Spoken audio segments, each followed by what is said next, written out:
Yes, so welcome back. Welcome to filtered finance daily analysis, जहां पे हम लोग हर दिन लेवल्स डिस्कस करते हैं कि कल के मार्केट में क्या हो सकता है। मार्केट ऊपर जाएगा तो कौन से टारगेट हिट हो सकते हैं, नीचे आएगा तो कौन से टारगेट हिट हो सकते हैं। तो वैसे ही आपने देखा होगा, टैरिफ के चलते अच्छा खासा मार्केट में ड्रॉप आपको दिखाई देगा। निफ्टी ऑलमोस्ट 1.5% डाउन है।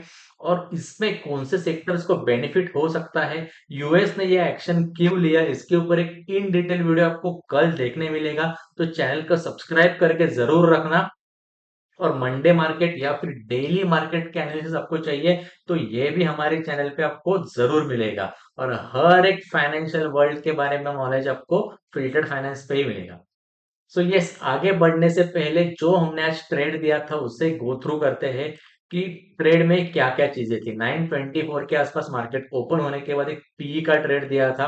ओके, क्योंकि एक्सपेक्टेड था कि आज के दिन में मार्केट नीचे आ सकता है। वैसे आप देखोगे कल के दिन में एक भी ट्रेड नहीं दिया था। जो ट्रेड दिया था 2 अप्रैल को दिया था, क्योंकि कल का मार्केट भी बहुत रोटलू मार्केट था, बहुत रुलाने वाला मार्केट था, तो इसके लिए अवॉइड किया था। तो 155 की एंट्री थी, तब जाके 955 को फर्स्ट टारगेट हिट हुआ। और उसके बाद 10-10 को आप देखोगे तो सेकेंड टारगेट भी हिट हुआ। ऑलमोस्ट 45 पॉइंट्स की रैली आपको यहाँ पे मिल सकती थी ऑप्शंस में। अगर आपको ये चैनल, टेलीग्राम चैनल ज्वाइन करना है तो डिस्क्रिप्शन में लिंक मिलेगी। और सिर्फ ये एजुकेशन पर्पज के लिए, जो भी मैं आपके सामने डिस्कस कर रहा हूँ वो सिर्फ और सिर्फ एजुकेशन पर्पज के लिए है। और मैं कुछ भी आपको ट्रेड करने की सलाह नहीं दे रहा हूँ, लेकिन आप टाइम स्पेंड करोगे वो किसमें, तो नॉलेज गेन करने में, स्ट्रैटेजीज लर्न करने में, लॉजिक बिल्ड करने में। ओके, तो जितने भी सालों का मेरा एक्सपीरियंस है यही मैं आपके सामने लेके आ रहा हूँ। Yes, my self Omkar Thakur. I am a SEBI registered research analyst having more than 8 years of experience in Indian stock market। तो ये आप डेफिनेटली देखना कि जहां से भी आप सर्विस ले रहे हो, weather he is registered person और नॉट, मतलब कितने पानी में, गहरे पानी में कूद चुके हैं, ये सब कुछ देखना आपकी रिस्पॉन्सिबिलिटी है। ओके, तो ये आगे हम लोग बढ़ते हैं कि मंडे मार्केट में क्या हो सकता है। तो वैसे आपने देखा होगा टैरिफ के चलते अच्छा खासा दोनों भी कंट्रीज, अभी यूएस होने दो या फिर इंडिया होने दो, यूएस को भी डेफिनेटली इम्पैक्ट होगा, क्योंकि यूएस में भी आपने देखे होंगे आईटी के स्टॉक्स धड़ाम करके गिर गए हैं। और अब यहाँ पे बहुत सारे इंडाइसेस भी देखोगे। फार्मा सेक्टर कल गैप अप हुआ था, लेकिन आज के दिन में सडनली 4% ड्रॉप आ गया। मेटल सेक्टर तो कहो मत, 6% के आसपास डाउन। मीडिया यस 3%, आप देखोगे रियलिटी 3% के आसपास डाउन है। और यही नहीं तो पीएसयू बैंक, ठीक है, उतना इफेक्ट नहीं होगा पीएसयू बैंक में, लेकिन आईटी भी आप देखोगे तो लेवल पे आ गया है। My God, just a minute, IT में ऐसा क्या हुआ? यहाँ पे कुछ तो टेक्निकल ग्लिच है। आप देखोगे तो कल के कंपैरिजन में आईटी भी ऑलमोस्ट 4% डाउन था जब मैं पहले देख रहा था, लेकिन यहाँ पे 0.00% दिखा है। कुछ तो टेक्निकल ग्लिच रहेगा। एनीवेज, आप एक बार खुद से चेक कर लेना कि निफ्टी आईटी कितना परसेंट डाउन है। ओके, तो आने वाले टाइम में गोल्ड के प्राइसेस कम हो सकते हैं। वैसे टेक्सटाइल बोलो या फिर डायमंड सेक्टर, यानी कि ज्वेलरी, या फिर आप पर्ल्स या डायमंड्स के सेक्टर बोलो, तो ऊपर जाने के चांसेस है। ये क्यों मैं कह रहा हूँ, क्योंकि एक बार आप टैरिफ रेट समझिए। क्योंकि टैरिफ रेट क्या होता है कि रेसिप्रोकल टैरिफ, खास करके ये डुप्लीकेशन ऑफ टैक्स, अगर यानी कि टीट फॉर टैट, जैसे को तैसा। आप जो हम लोग जो हिंदी में कहते हैं जैसो के तैसा, वैसे ही आप देखोगे तो टैक्स भी सेम तरीके से ट्रीट किया जाएगा। और यही नहीं तो टैरिफ जो है, जब भी कोई चीज इंडिया में इंपोर्ट होती है तो उसके ऊपर जो लगाया जाता है टैक्स, उसको टैरिफ कहते हैं। एंड टैरिफ में सर सिर्फ गवर्नमेंट इन्वॉल्व नहीं होती है, तो जो इंपोर्ट करने वाली कंट्री है या फिर सेलर है, जो सेलिंग कंपनी है, वो भी इन्वॉल्व होती है। एंड जब तक एंड कंज्यूमर तक प्रोडक्ट आता है तो उसके ऊपर बहुत सारे चार्जेस लगाए जाते हैं।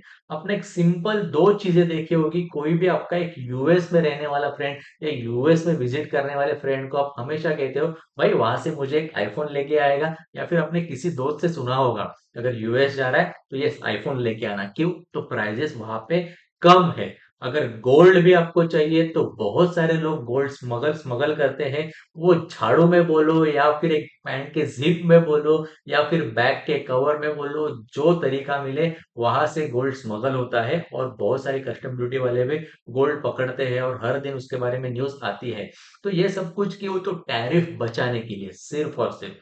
ओके, तो अगर ये डुप्लीकेशन ऑफ टैरिफ यानी कि रेसिप्रोकल टैरिफ आने वाला है, तो दोनों कंट्रीज को लॉस होने वाला है फॉर टाइम बिंग। लेकिन इंडिया पे सिर्फ 26% का इम्प्लीमेंटेशन की बात हुई है। इसमें भी सेमीकंडक्टर बोलो या फिर आप फार्मा सेक्टर बोलो, इसको एक्सक्लूड किया गया है। क्यों? तो फार्मा नेसेसिटी है लाइफ की, इसके लिए एक्सक्लूड किया है। तो आने वाले टाइम में अगर आप देखोगे तो इंडिया एंड यूएस का रिलेशन बहुत अच्छा है। ये भी कहने में आया है कि इंडिया थर्ड लार्जेस्ट इकोनॉमी में आने वाली है बाय 2028 और 2030। तो इसके लिए इवेंचुअली क्या चाहिए कि मार्केट ओवरऑल जो है वो बूम हो जाए। तो आने वाले टाइम में definitely India is developing country है, बहुत सारे लोगों को यहाँ पे अपॉर्चुनिटी है। तो मार्केट ड्रॉप होने की जो चांसेस है वो टाइम बिंग के लिए है, फॉर 6 to 7 मंथ्स के लिए रहेंगे। लेकिन आने वाले टाइम में डेफिनेटली इंडियन मार्केट जो है ऊपर रहेगा। और यही नहीं तो अगर आपको डाउट होगा कि ये इसमें एसआईपी मेरी चल रही है, मुझे लमसम में इन्वेस्ट करना है, तो आपको मैं यही कहूंगा कि अगर एज अ रिसर्च एनालिस्ट आपको सलाह चाहिए फॉर एजुकेशन पर्पस। लेकिन आप देखोगे यहाँ पे, just a minute, okay, daily पे आपने देखा होगा या फिर वीकली चार्ट में ओपन कर देता हूँ, ये ब्रेकआउट कैंडल आ गई थी, अगेन एंड अगेन मैं यही शो कर रहा हूँ। इसके चलते आप देखोगे तो अच्छी खासी अपसाइड में रैली आनी चाहिए। लेकिन जब भी ये क्लोजिंग आई थी उसी दिन मैंने वीडियो बनाया था और कहा था कि ये नॉट नेसेसरी कि अपसाइड में डायरेक्शनल वन साइड में रैली आएगी, ये बिल्कुल नहीं हो सकता है। पहले रिटेस्ट करेगी कहाँ पे? तो जो एक ट्रेंड लाइन है, ये देखिए, जो एक ट्रेंड लाइन है, इसको टच करके फिर ऊपर जाएगा मार्केट। तब तक के लिए मार्केट ऊपर नहीं जा सकता है। और एक बार टच कर दिया ऊपर के डायरेक्शन में, अगर मार्केट ने मूव ले लिया तो बस boss, that's enough for us. तो और अगर मार्केट को नीचे आना है तो कहाँ तक आ सकता है? यहाँ तक तो आपको पता चल गया है कि अगर टैरिफ की न्यूज जो है अभी से लास्ट 4 मंथ से चल रही है, और दूसरा अगर रेसिप्रोकल टैरिफ की बात रही, तो मैंने 4 वीक्स पहले आप देखोगे यानी कि 1 महीने पहले वीडियो भी बनाया था कि ट्रम्प जी का जो स्पीच था उसके ऊपर, आप जाके चेक कर सकते हो प्लेलिस्ट में। तो इसमें क्लियर कट मैंने कहा था कि रेसिप्रोकल टैरिफ आने वाला है। तो उसी के चलते ये कुछ बड़ी न्यूज नहीं है, और उसके बावजूद भी मार्केट ने एक सिंगल वीक में आप देखोगे 1000 पॉइंट के ऊपर रैली दी थी। अगर ये सभी चीजें होने वाली थी, तो मतलब जो एफ आई एस है, डी आई एस है, उन्होंने पैसा क्यों इम्पोज किया इंडियन मार्केट में? कुछ तो लॉजिक रहेगा, क्योंकि डेवलपमेंट डेवलपिंग कंट्री है, तो बहुत बड़ा रीजन तो यही है। लेकिन एनीवेज आप देखोगे डेली चार्ट पे भी आप देखोगे तो क्या पैटर्न फॉर्म हो रहा है। एक बार मैं ये ट्रेंड लाइन रिमूव कर देता हूँ। ओके, तो आप यहाँ पे देख सकते हो कि एक सपोर्ट तक मार्केट आ सकता है, जो कि 22,800 का सपोर्ट है।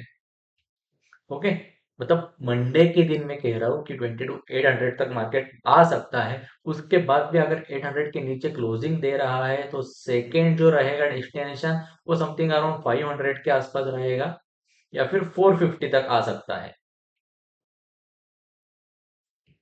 ओके, एंड उसके नीचे नहीं सुनाना मार्केट, तो ये मतलब डाउन ट्रेंड अभी तक चल रहा है। जो फेक आउट आया था, जो आपको वीकली पे दिख रहा है, उसे हम लोग फेक आउट करेंगे, कहेंगे ना कि ब्रेकआउट कहेंगे। और अगर इसके नीचे भी क्लोजिंग आ रही है तो मार्क माय वर्ड्स की यस, आप देख सकते हो 21,800 तक आपको मार्केट दिखाई देगा।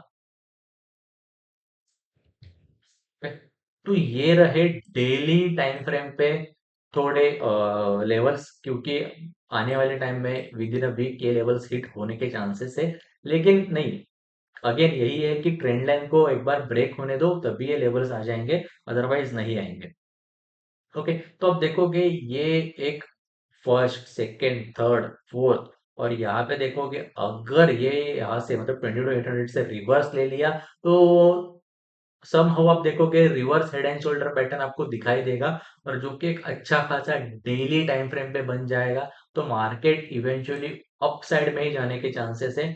तो जो मैंने लेवल्स मार्क किए हैं उसको थरोली फॉलो करना। क्यों?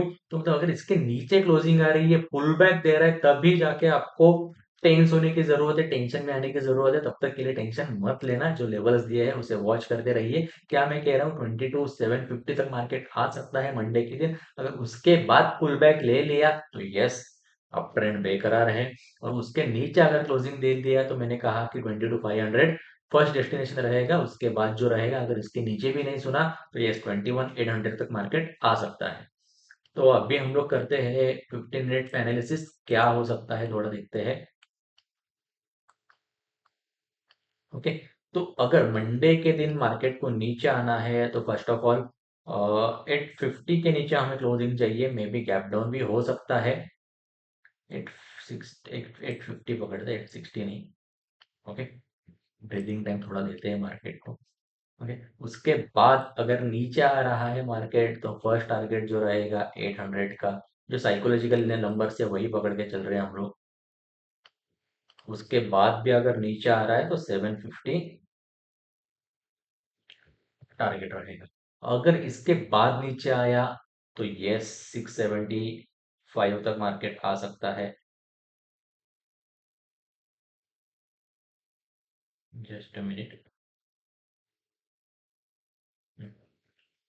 ओके, एंड उसके बाद भी अगर नीचे आया तो समथिंग अराउंड 550 तक मार्केट आ सकता है।